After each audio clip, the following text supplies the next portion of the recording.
And we are live. So it says, you know me, I'm always going to double check because I don't trust it. But it Yep, and says we're I'm just live. sending it to all my socials right now. We are live. Yeah, get those socials. That's going to be huge. Today's going to be the day. I feel it. We are going to hit that 1,000 mark. We're going to give away some stuff. It's going to be great. I sure hope so. I'm getting everybody in the Discord in here today, so hopefully we get everyone commenting, and hopefully everyone enjoys what should be an amazing sports day for sure. I'm excited about it. I'm glad to be streaming today about it. Glad to have Logan WizBets here with us. Not the first time, won't be the last time. Logan, thanks for joining me today. Of course, happy to be back. And like you said, what a good day to talk sports, huh? Oh yeah, we got 2 game 3s today. A lot of young pitchers that I'm really excited about covering. I'm interested to see how the Knicks will do without OG. We'll get on to that later, but just from a sports fan perspective, not only today but this weekend is going to be phenomenal. All right, so we've teased this. I'm going to say this a couple times throughout the stream so everyone's aware. I want to give away a couple jerseys today. I really want to. We got to get to 1,000 stream or thousand viewers into the stream on Twitter. Make sure that you're following DubClub_win. Make sure you're following WizBets on Twitter. Do both of those things and then send some comments. Talk to us on Twitter, y'all. We want 1,000 people viewing. We want people talking. If we do both of those things, we're going to grab a couple comments out of the Twitter feed there, and we'll send you a DM. We'll hook you up with the jersey. That sound like a good plan? I'm excited. I just got my my Peyton Tolley jersey in the mail the other day, so I'm hoping I can get somebody else one because he's been a wagon for us. Dude, I was gonna say you've been all over Peyton Tolley. Like we talked about him a couple weeks ago when you were on, and like now he's on my radar thanks to you. And I mean, he lit up my team, but it's okay. Like it's fine. We're fine. But yeah, man, he's a demon. We're gonna talk about later in the show another lefty that I absolutely love for the Red Sox. They got some great prospects right now. I'm sure the Tigers could use some pitching prospects at the moment. We'll get there. Not now. Not now. I'm not ready for this. I'm not ready for this energy yet. How about basketball? Can we start there? How do you feel about that? Absolutely. We're going to game 3 in Philadelphia. Sixers against the Knicks. We got the Sixers actually favored in this game by -1.5, which may be surprising to some people because the Knicks have had pretty good control of first 2 games of the series. But that's because I think so far in the playoffs, the MVP of the playoffs has not been SGA. It has not been Victor Wembanyama, Anthony Edwards, Jalen Brunson, Kate Cunningham. It's been OG Anunoby, averaging over 20 points per game in the entire playoffs, has had the toughest defensive assignment, has been carrying the Knicks defense for most of these playoffs. He is most likely out tonight with a hamstring injury. Now, they haven't ruled him out officially, but with the Knicks being up 2-0, with the playoffs still only in the second round, an injury that in the regular season would probably be about a 3 to 4 week injury, I doubt they're going to try and rush OG tonight. So if OG is out tonight, the spread makes complete sense that the Sixers are favored today. And there are so many angles that you can attack because of this. Matt, if you've watched some of these games, what have you seen from OG? I mean, he's just playing some really good basketball, and it's something that they're going to miss. But I think you're right on. Where do you really rush him back? You're trying to play long term. You know, this isn't Game 7 where you're trying to, you know, you need everything. Like you got to get him to go. Like can you kind of hold back a little bit, get him healthier to get back to where he's been within the playoffs? Yeah, and you definitely don't want to rush somebody like that. I fully agree. Well, I'm going to talk about a couple. Go ahead. Oh, I was going to say, on the same side, when we're talking injuries, Joel Embiid? He should be active tonight. Down 2-0. So? Yeah, I have fully expect him. And the bookmakers, if you look at some of the lines today, like Max is at 24.5. Joel Embiid's widely available 24.5. Paul George is only 16.5. The odds makers are assuming that Embiid's going to be active today. Yeah, I think I saw questionable last, but you know, again, you know, when you start to talk about where the series is at, Sixers need him. You know, do you kind of push him maybe where in the regular season you wouldn't? You go, dude, we need you to go. With Joel, he could be doubtful, questionable, or probable. It's always 50-50 with Joel. That is injury designation does not matter for Joel Embiid. He could be out, and 10 minutes before the game starts, he could be ruled active. Joel Embiid alive. Questionable. Yes. Is Joel Embiid alive? If he is, he's got a 50-50 shot of playing. But, I mean, on that note, there is a situation that I am targeting this game, and it revolves around Joel Embiid because I think he's going to be active. I think the Knicks, instead of putting Deuce McBride into the starting lineup, are going to be putting Mitchell Robinson in the starting lineup and having him and Carl Anthony Edwards guard Joel. Now, if I know anything about Joel in Philly, is that he is going to get 10 to 15 free throws tonight, which means in order to get free throws, you're going to draw a lot of fouls, which is why I absolutely love nearly all of Carl Anthony Towns' unders today. He currently has an RA line of 17 and a half, and that the only reason he's getting that line is because he's been getting near triple doubles and triple doubles in the playoffs so far. But if you know anything about Karl Anthony Towns, and I mentioned this for game 1 in my Discord, is that this dude gets into foul trouble like crazy in the playoffs, especially when there's a good center in the fold, aka Joel Embiid. Now, I think that Mitchell Robinson is going to be inserted in the starting lineup for 2 reasons. And one of them makes sense. One of them might be out there, and I kind of want to hear your feedback on the second reason, Matt. The first reason why I like Mitchell Robinson today starting is because, obviously, to help Karl Anthony Towns stay out of foul trouble. Mitchell Robinson did get into foul trouble game 1, but game 2, he was a little bit better without Joel active. Robinson is playing much more better defense on Embiid this series. And if you run the double big, you're taking away the paint for the Sixers and forcing them to shoot with guys like Edgecombe, George, Oubre, who aren't elite three-point shooters. And you might need to just accept that without OG Anunoby in the lineup. The second reason is a little bit more out there, and I want to hear what you think about this. When you watch the Knicks and Mitchell Robinson comes in late into the first quarter or late into the second quarter, and the bonus is already in play, teams are more likely to foul Mitchell Robinson because that ends the possession, and then Robinson goes to the free throw line and then misses 2 free throws. So if you're the Knicks, wouldn't you rather have Robinson playing in the beginning of quarters when they're not in the bonus yet, so that you can't do the Hacker Robinson thing? And if you do want to do the Hacker Robinson thing early in a quarter, then you get into the bonus earlier and you get 8 minutes of getting bonus basketball. Like, is that a crazy thought to have of why they might start Robinson today? I don't think that's a crazy thought at all. My question is, why haven't we seen it yet? Because OG Anunoby. OG Anunoby and Josh Hart and Mikal, they've been starting them so far. So somebody has to be inserted into the starting lineup today. It's probably going to be either McBride or Robinson. You know what? I want to see. Again, that's where you start to, checkers versus chess, right? Like, how fast can we get into the bonus? That's almost a fun, different game. But like you said, it almost saves you from the hack of Robinson, the hack of Shaq. I'm old, like the hack of Shaq, like theory of like, okay, you know what? This is the best defense we can play here. So if we can get to that faster and maybe avoid some of that, I could see where that might really play in. And, I don't hate it. I can't tell you I hate it. And it's not like Mitchell Robinson missed last game because of an injury. He missed it because of an illness, and now his lines have dropped to 6.5. In game 1, I misspoke previously. He missed game 2 when Embiid was out as well. In game 1, he got into foul trouble pretty early, so he only played 12 minutes.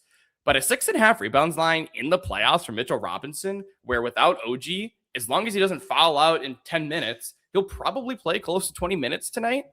I really like Mitchell Robinson over 6.5 rebounds, and then Karl Anthony Towns on chalkboard under 17.5 RA. If you want to parlay the two because they're a correlated play, I don't mind that at all.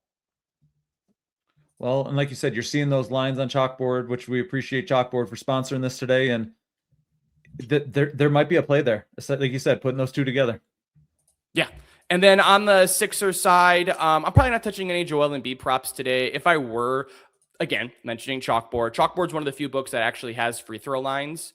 If you can get a Joel Embiid decent free throw line, I would probably play that on Chalkboard.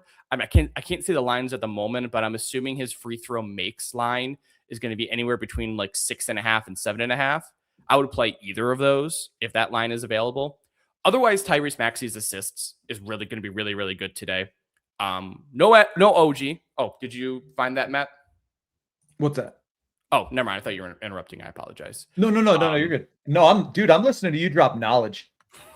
That's what I'm here for. I'm just here to listen. Active listening. Yeah, so without OG Anunoby on the court, which again, I am assuming OG is out and Joel Embiid is in.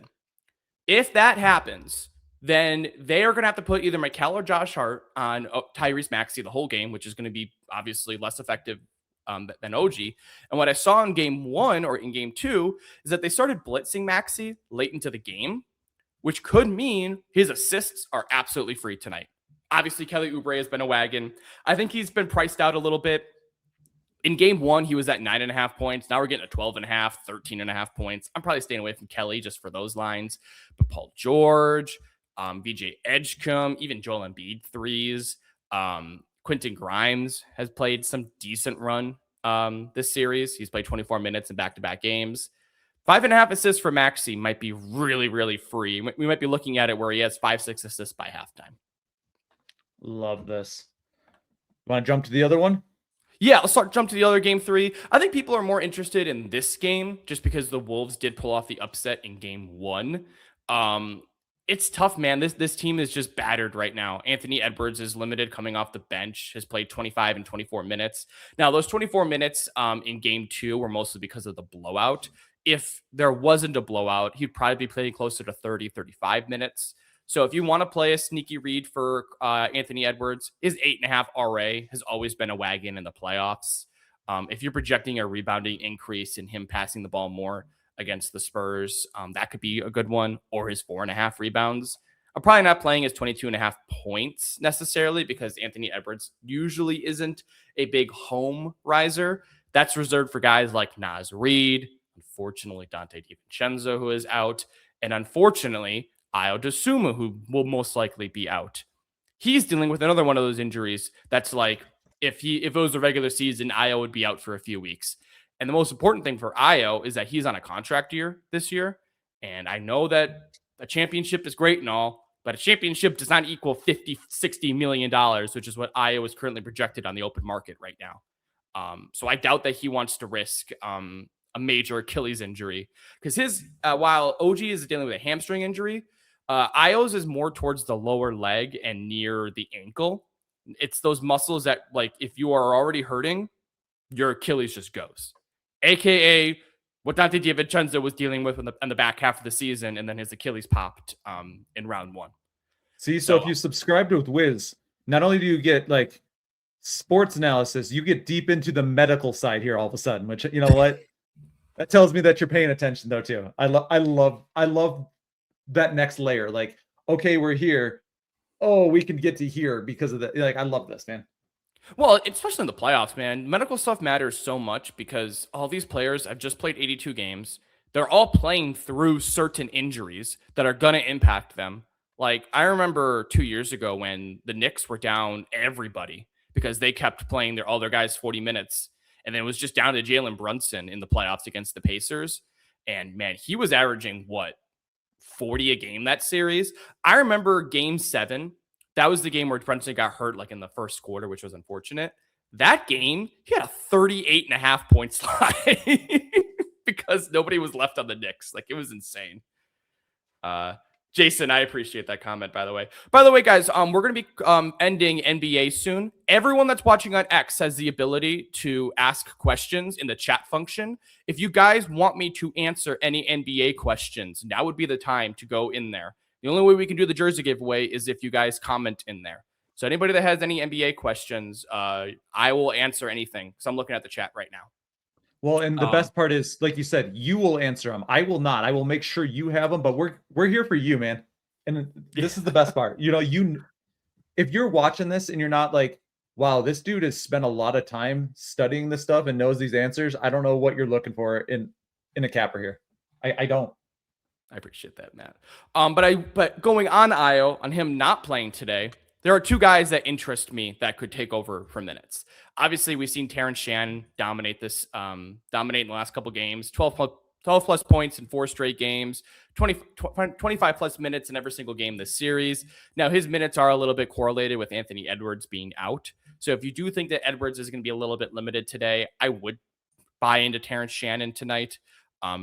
That game 7, not game 7, it was game 6 against Denver at home. I mean, that was one of the better single game performances I've seen in the playoffs so far, where he scored 24. I could totally see him having a decent game.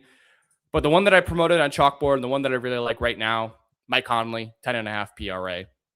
They don't got anybody else. He actually matches up really well against Wemby and the Spurs. He's been ball handling a lot more because Anthony Edwards has been dealing with an injury and coming off the bench. I would assume Ant doesn't start again today. I would assume he comes off the bench, which would be great for Mike Conley in the first quarter. If you want to take Mike Conley first quarter props, that could be really helpful.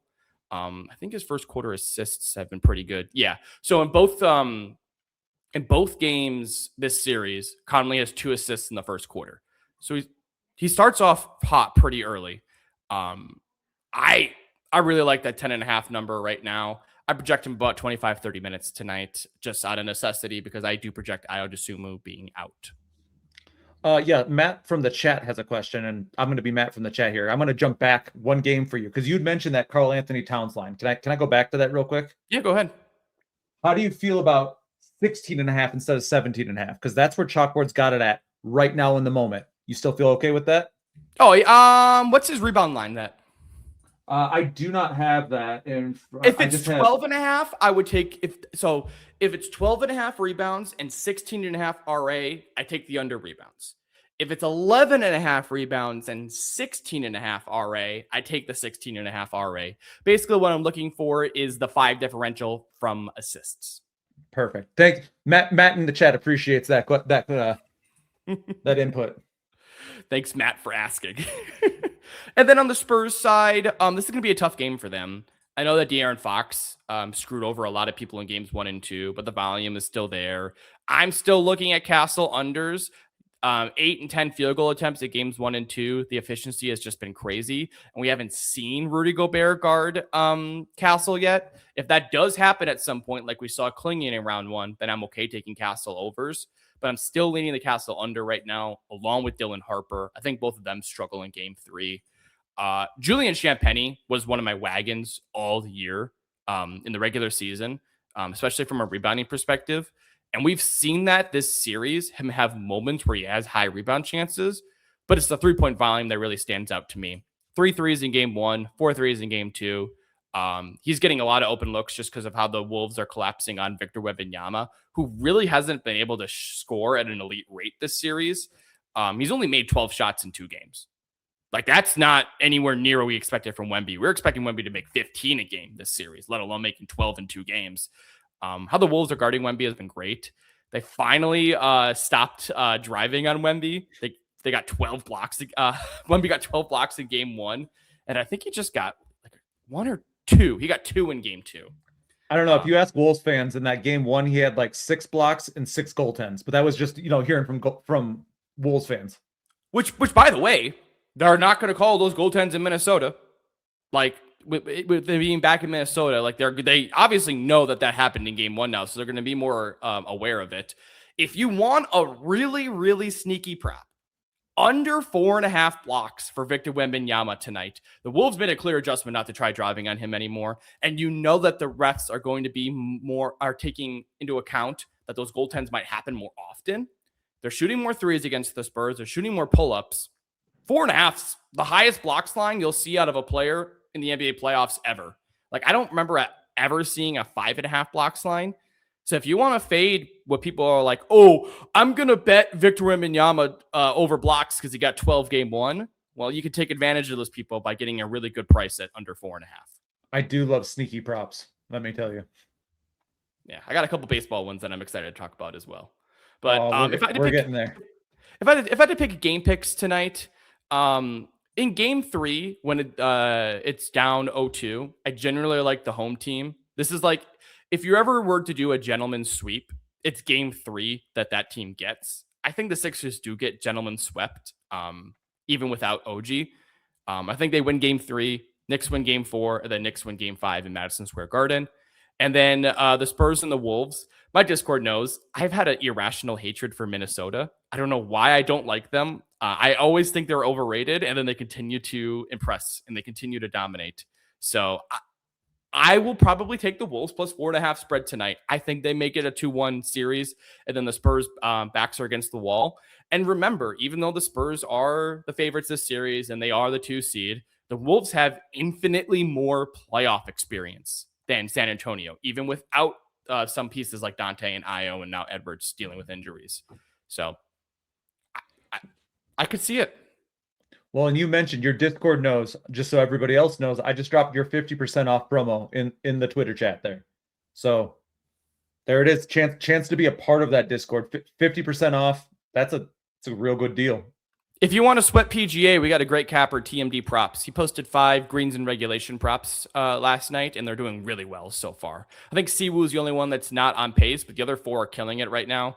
TMD has been amazing. We got Buckets, who's going to be posting WNBA content all year. So we're covering as many sports as we possibly can. And I have a 2.5 unit UFC parlay in there as well. So yes, we're making sure that you get as much content as you can for $12 a month. I was gonna say, so you're covering everything, but how do you feel about you and me talking a little baseball? Let's do it. You in? Really quickly, I do want to answer Brandon's question. He asked me about Shannon's 12. Yeah, I'm completely okay with taking Terrence Shannon. Like I mentioned, because I would project Ayo Jasumu not playing today. I think Shannon will get about 25, 30 minutes. You have seen him be really aggressive this series. Good amount of shot attempts, 13 in game 1, 12 in game 2. He was one of those players that didn't play a lot of blow-up minutes in game 2 either. So his minutes are probably closer to 30. And I mean, at home in Minnesota, Terrence Shannon game 2.0, coming back from game 6 against Denver, I could totally see him having a phenomenal game. If you can get like plus 250 odds on 15, I would consider taking 15 plus as well. I don't mind a ladder for Shannon. There it is. Answering the questions live. What doesn't this guy do right now? But yeah, MLB's great today, man. So many pitchers that I enjoy watching. I think the last time we did this, we talked about a few young prospects, and gosh, I think the prospect from Minnesota did phenomenal. After I talked about him a little bit, obviously you learned about the legend of Peyton Tolley. I did. You told me about it, and now I'm like, I can't get away from it. Let me bring up somebody new. Maybe somebody else you haven't heard of. All right. He came in late last year for the Red Sox. He's another lefty, not as hard throwing as Tolley. Struggled to start the year, but I really think he's going to be having a phenomenal May and June. And that's Conley Early. He's if Tolley's a big, hard throwing lefty, Early is more of a location artist who focuses on break. His four-seam fastball doesn't go above like 94. He's got a sinker that pairs with that breaks a ton. And he's got a wicked changeup and curveball. He's got breaking stuff. Like in 2025, his K percentage was phenomenal. He was getting nearly 5-6 strikeouts every single game. This year, it's been a little bit different. His key to success today is him going deep into this game against the Tampa Bay Rays, who have been one of the hottest teams in baseball. I think it's been the Yankees and it's been the Rays who have been the best AL teams. Now, granted, a lot of the Rays' success has come at Tropicana Field, and the Red Sox are a really, really good team at Fenway, at least pitching-wise, and hitting every once in a while, depending on the pitching matchup, which I think is very meh today for them. Okay. But lefties have been really good against the Rays this year. Fried went 8 whole innings against them, only giving up 3 runs. Robbie Ray went 6.1 innings. Parker Messick, who will be talked about in a second, he went 5.2 innings, only giving up 1 run and 3 hits. And the best lefty in baseball right now is not Tarek Skubal. It is Kyle Harrison. And his first start of the year, he went 5 innings, only giving up 1 run. They faced a lot of bad lefties, which has inflated their stats a little bit. But they're still among one of the worst in terms of pitches per plate appearance. They're only having about 3.7 pitches per plate appearance. They're not walking a lot. And the keys to success with Early are simple. If he gets 2 walks or less, he's going 6 innings. And the reason why I love Early the most today, and I don't want to just talk about this Red Sox pitcher. We'll get to others. But something that people don't take into account more when betting on strikeouts and betting on outs is the bullpen situation. The bullpen situation for the Red Sox is awful today. Now, tomorrow, they are having a AAA pitcher come up. His name is Jack Anderson, another like mid-tier prospect for them. But he's really just meant to be a bulk reliever for them, and they're going to be having a full bullpen game tomorrow, leading into Tolley on Sunday. They have several relievers that just aren't available today due to how much they were used last series. Tyler Samonegro is out today. I'd assume Greg Weissert is out today. Ryan Watson threw 51 pitches yesterday. But then you look and you're like, oh, okay, well, Aroldis Chapman and Garrett Whitlock and Zach Kelly should all pitch today. That's great. Matt, is Aroldis Chapman coming in the 6th inning to come in for Conley Early? That's not really what he does. No, it is not. Aroldis Chapman is the closer. Whitlock comes in the 8th inning. He actually hasn't appeared before the 7th inning all year. And Kelly is more of a long inning reliever. Now, he does come in around the 5th or the 6th inning, but I'd assume they want to keep Kelly healthy or at least available for tomorrow. If they use Kelly today, they're not going to be able to use him tomorrow. And then they're going to have to use him maybe on Sunday to come in for Toley. So that leaves basically nobody that they could come in for early today. They don't really have any options. The only one would be Kelly, and they really don't want to do that.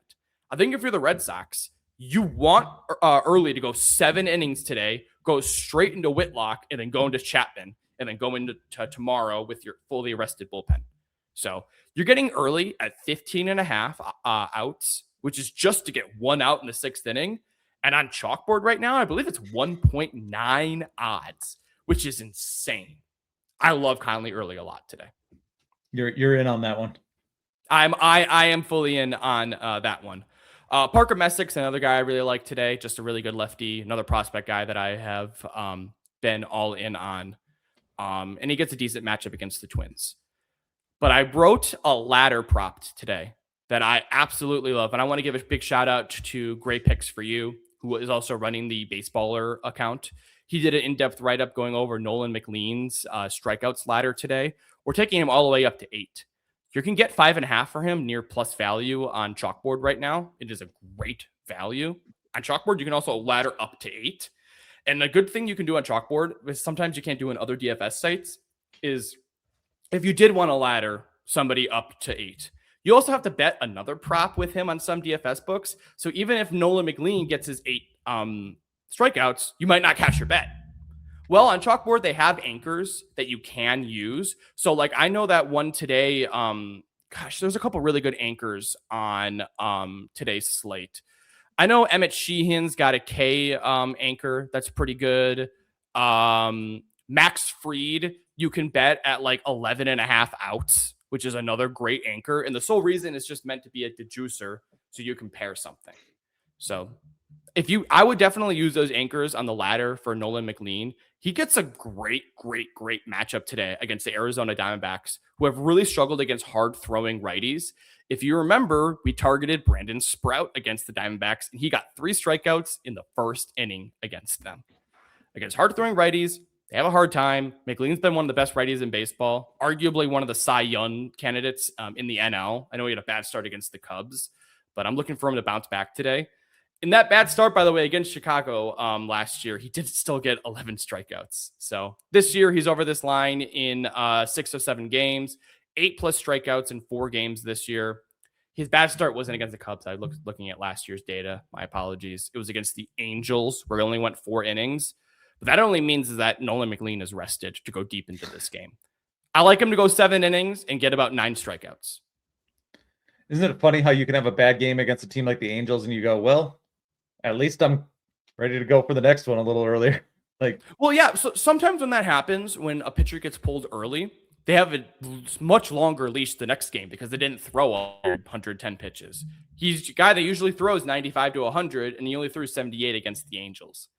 And in that game, it wasn't even that bad. He only gave up 3 runs. So, it wasn't terrible. Well, and like you mentioned with Boston, I think a lot of teams are kind of in that spot right now where it's starting to figure out, okay, who actually is available? We're short on arms. We've got, 7 games in 8 days coming up. What can we kind of pencil in here, and who can we get to throw more innings maybe than we would have asked, and how to manage that? No, I mean, I'm completely with you there. That bullpen stuff is going to be mattering so much in the summer as well, because right now people are abusing the calling up pitchers from AAA. The longer you go into the season, the less you can do that. So yeah, we're gonna see over outs from me in June and July. I'm gonna be spamming them out the wazoo for sure. I was gonna ask, how does that play into some of the numbers and the lines that you see? You'd be surprised because in the summer, obviously with hotter air, home runs are more common and high hits, and that's what people are targeting more in the summer rather than pitchers going deep into games, outs, etc. And the market really is sharp with strikeouts. Strikeouts are really good for the first couple games of the year, like around still now because you're still trying to figure out where these pitchers' ceilings are. And then people start spamming strikeouts and home runs in the summer. But outs, people kind of forget about that prop. It's been my most profitable prop 3 straight years in MLB, just strictly because once you get to like June, not only do you figure out, hey, how do they do their bullpen, but you start figuring out how like certain managers handle workloads for other pitchers. And for Minnesota, we did a Taj Bradley prop the other day. And Bradley really struggled in the first inning. He had 35 pitches in the first inning. It looked like his over 17 and a half outs line wasn't going to cash. But the Twins manager has only pulled a starter in the middle of the 6th inning once all year. If you know AJ Hinch and you know the Tigers, you know that they hate having starters go 6 innings. Usually they'll have somebody pitch like one batter in the 6th and then they'll pull them and they'll bring in a reliever. He's pitching chaos. Yes, he's one of those guys that loves the pitching chaos. The Twins are just like, we don't care if you've given up 7 runs. You got to throw 100 pitches because our bullpen is that bad. We need you to die out there. You're the starter. You're going to do this. Yes, exactly. So yeah, we see that very often with certain teams. And once you figure it out, then in June and July, you can really start hammering those guys. So yeah, I really, really like a lot of pitchers today, but I'll like them more in a couple weeks. Well, and again, I want to hammer home one of them that you mentioned, which was that over 5.5 from Nolan McLean. You'd like that one. Absolutely. Love that prop. Near 1.9 on chalkboard right now. Beautiful. What else you seeing, my friend? Well, I'll mention a couple of pitchers just really briefly before I get into some hitters, because I have been infected with the hitter virus. There are some hitters that have been really cashing out for me lately. I'll mention Emerson Hancock. He went really deep last outing, had a career high in strikeouts. I could see him getting pulled early versus the White Sox, only going about 5 innings. If you want to take his under 2.5 earned runs on chalkboard, I don't mind that one at all. Max Fried is going to really struggle today against the Milwaukee Brewers. Now that Andrew Vaughn and Jackson Churio are back, they can crush lefties because they can just stack righties in that lineup now. I expect Max Fried not to cover his 5.5 strikeouts or his 18.5 outs today. And then Kyle Bradish, I was very iffy on him. His under 15.5 outs seems free, but the Athletics do get a little swing happy at times. There might be the possibility that Bradish gives up 5 earned runs and he still gets sent out for the 6th. But there's a few hitters on my list that I absolutely adore today. But before I do want to get to the hitters, I do want to answer one more pitching question from Brandon. He wants to know about Robbie Snelling. He is making his MLB debut today for the Marlins. In AAA this year, he had a 0.125 batting average allowed. I watched a few of his starts. He's got some really, really sick break on his pitches. I'm not 100% sure on his velocity, Brandon. I'm going to pull up that right now because I do know the Nationals do struggle with high velocity pitchers. So I'm going to pull that up right now for you.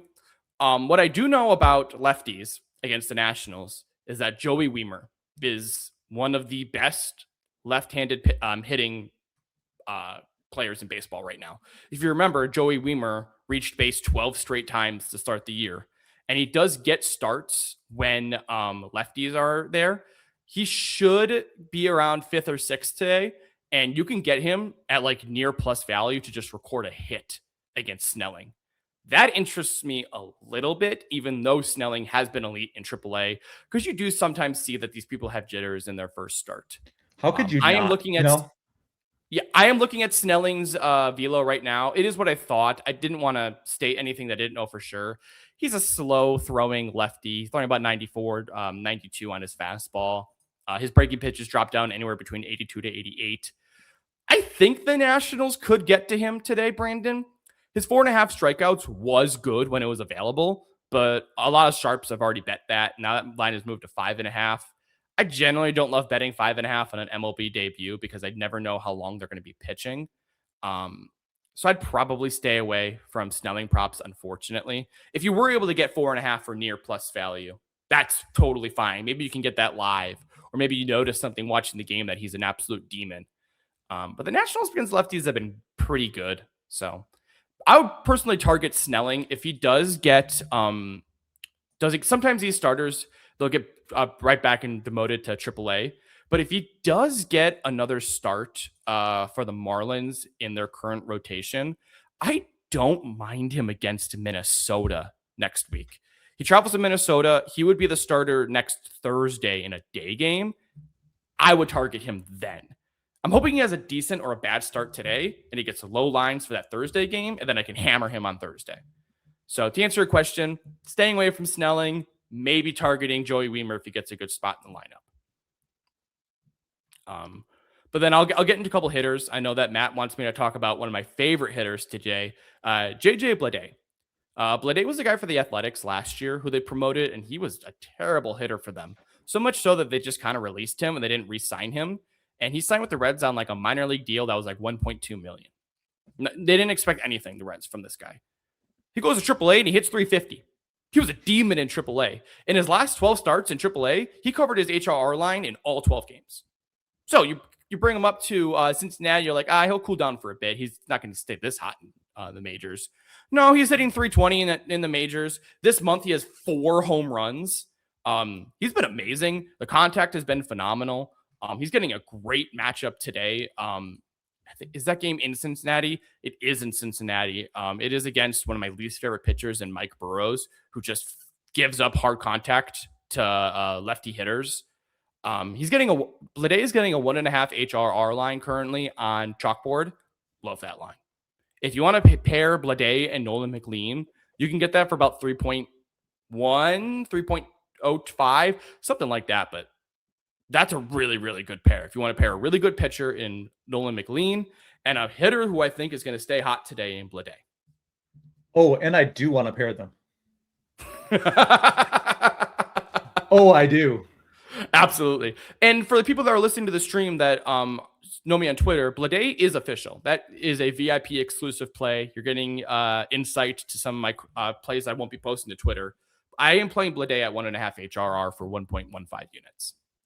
So what you're saying is if they want that kind of content all the time, they need to click that link we already dropped and get signed up. Yep, and everything that I've said about Bleday, I went a little bit more in-depth on him. I do in-depth write-ups in the Discord, so it's not just like I post JJ Bleday over 1.5 HRR and you don't know why I'm backing him. I do in-depth write-ups about every single one of my plays. You can see all that in the Discord. And I post that content hours in advance or sometimes exclusively to the Discord. So the WizBets is not just a Bleday Stan account, is that correct? I'm an NL Central account. If you're in the NL Central, I'm targeting you, man. Last year, 4 of my 5 top teams that I made profit on were NL Central teams. It was hilarious. I mean, sometimes you gotta bet what you know too, a little bit, right? Like, yeah. I mean, everyone knows I'm a Brewers fan. So I obviously I bet on the Brewers a lot, but I know the teams that they face a lot because I watch those games because they're around the time that I'm watching the Brewers. I know a lot about the Pirates rotation. I know a lot about last year on how the Cardinals managed their starters. I unfortunately have to watch a lot of Cubs games. And the main reason why I watch a lot of Cubs games, and I'm sure Lou knows this, they play so many day games at Wrigley. What's up with that? It'll be like a Friday at 1 p.m. All the rest of the games start at 6 p.m. Lou's out there at Wrigley Field at 1 p.m. against like the Twins or something. I'm not mad at it. Like, hey, you know what? Let's go catch a day game at Wrigley. Come on. Yeah, and you know what? They got a good vibe. That series against the Reds, those fans are awesome. So I usually give crap to Cubs fans because usually they're just there to just vibe and drink and whatnot. But is that why you're always on with me and not Lou? Because we can't let you and Lou talk because you'll just get into an NL Central like. No, because Lou is still butthurt about what happened in the playoffs last year. Oh, is he? Did something bad happen? I still have my little L flag for if he ever shows up. We're gonna keep that off stream. I like my job. I like I like you being here. All of a sudden, we're gonna find that WizBets has been removed from the platform. No one knows why. Weirdest thing. If you wanted to just rapid fire a couple other hitters that I like today, I made the joke in my Discord yesterday. I don't know what it is about dads when they have a kid, when their wives have a kid per se, and then they come back from the paternity list. Shane Langeliers in his first at-bat yesterday hit a home run after he had his firstborn, and we were on him in the cord. You guys are going to match up today. 1.5 HRR for one of the best hitters in baseball right now. I do not mind Shea whatsoever. Matt Olson finally went hitless 2 days ago against Brian Wu. He had been on demon mode. I expect him to do really well against Emmett Sheehan today. You could get 1.5 HR for about 1.8 odds on chalkboard right now. Love Matt Olson. Again, more chalk. Bobby Witt. Bobby Witt's getting a 1.5 HR line. I don't really care what the odds are. You give me a Bobby Witt 1.5 HR line against a mid pitcher, I'm going to take that every day of the week, especially in Kansas City. And then, like I mentioned, Joey Weimer. That's like my, you want, what do we call it? Sneaky plays. Nobody else is betting on Joey Weimer besides sneaky me props. Yeah. Sneaky props. Yeah, that's a sneaky prop. Joey Weimer. I like that one a lot. Your Witt one makes me a little sad on the inside, but I understand it. Yeah, I mean, Montero, is he the best pitcher available for the Tigers right now? He might be the best pitcher available. I mean, that nobody else is available. I mean, yeah, on a team where you have Jack Flaherty and you're starting other guys. I don't want to talk about it. You know what's crazy about Scooball? How is he going to be back in 2 months? That's like a season-ending injury that he had. Oh, you must have missed the update that we got here in the Detroit sports media. They went in. It was a very small amount. They're saying 4 to 6 weeks. That's what I'm saying. Like that was a report. Like, what's his name out of Atlanta? Why am I blanking on his name right now? He had the same exact procedure as oh man, it's really long name. I'm completely blanking on it at the moment. I apologize to all my Spencer Schwallenbach. Schwallenbach had the same procedure. He's gonna be out till like July or August. So do you know what the difference is? You know what the difference is? Schwallenbach isn't trying to get a $500 million contract right now, so we're gonna speed this up a little bit. Yeah. Unk in the chat, Corey. I appreciate you, my guy. Thank you for tuning in. Appreciate the love on X. Yeah, I mean, I don't know how you can give Scooball a $500 million contract with his injury history. This is getting brutal for him. Well, and I think at the end of the day, that's kind of why the Tigers didn't. But obviously they lost the arbitration case and all that. But I don't know. Yeah, I give crap to the Brewers all the time about not being able to keep their star players. But Matt, how's Corbin Burns doing? I believe he's hurt. doing okay. Yeah. He's I missed that. Yeah, he hasn't played all year. He's been hurt since we got rid of him. How's Devin Williams doing? I'm gonna guess not as well as he once was. No, he was not. He's been one of the worst closers in baseball, and he's actually one of the highest closers paid right now in the Mets. Willie Adames is batting like 200 for the Giants right now. So I give crap to the Brewers. They know when to get rid of people. They have like some devil magic that they use. Well, if you want to send Mizorowski over here, it's probably time for you guys to be done with him. We'll handle that. Yeah. Just give us the entire farm. Done. And this is why I'm not a baseball GM either. I am what you call a fan. I will mention, I know we're about to end the stream.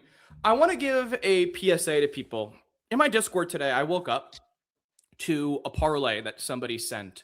And it was like, I don't know how these three guys don't get 8 strikeouts today. And the parlay that I saw was Mizorowski 7.5 Ks, Luzardo 7.5 Ks, and then Dylan Cease 7.5 Ks. And normally I see these K lottos, and I think that's fine because it's like plus 200 for each leg or plus 300 for each leg, and it's like $10 to win 200. All of these guys are getting 7.5 K lines tonight, juiced. Unless it's the greatest matchup in the entire world, I have a hard time betting these high K lines because you're basically betting at not 50-50 odds. You're losing money because you have to pay more money to win less for a guy to have the best game possible for that day. 8 Ks is a lot. 8 Ks means you had a phenomenal 6-inning outing. You barely gave up any runs and you were dominating that team. And especially for a guy like Mizorowski, who just left a previous game with cramps, and they are being extremely careful not to overwork Mizorowski, especially after Woodruff is now out for a few weeks. Be very careful betting these guys, these high K lines, when you're not getting plus value. 7.5, 8.5 Ks. Because, guys, everyone wants to bet over strikeouts. That is what everyone enjoys betting on. Oh my gosh, Miz has been so good. He's going to continue to do well. And it doesn't matter what the line is. I guarantee you, if his line was 9.5, at even odds, people would still bet the over because it's Mizorowski. So the books are going to raise that price as high as they possibly can. So just please be careful on this season doing the K ladders, keep doing the K lottos, and betting on these really high K lines. I love that. We get some plays and then we get a PSA to end things. A man of the people. That's what you are. Yeah, what's the DubClub saying? Win more together. That's the whole mission, man. I don't want people losing money. No, we're here to win. Beat the book. Absolutely. Well, Logan, we've talked basketball. We've talked baseball. You've got more in your Discord if people want to go jump in there, which they'd be stupid to not. We've dropped a 50% off promo link that they can even utilize. I think we're ready to get into the weekend. What do you say? I'm excited, man. I can't wait. Once again, I appreciate you jumping on with us. We didn't quite get to that 1,000 mark, but we'll run it back real soon. We'll try again. We're gonna get there. We're gonna get the people these jerseys. I'm determined. Determined to hit the mark. Awesome. Well, again, WizBets promos in the links here. We're gonna shoot some extra stuff. Come on, you guys. Let get on this. You can see it. Go back and watch anything from here. Wiz is putting in the work so you don't have to. We appreciate it. I hope everyone has a great weekend, and let's make a little money. What do you say? Absolutely. Thank you, Matt. Take care.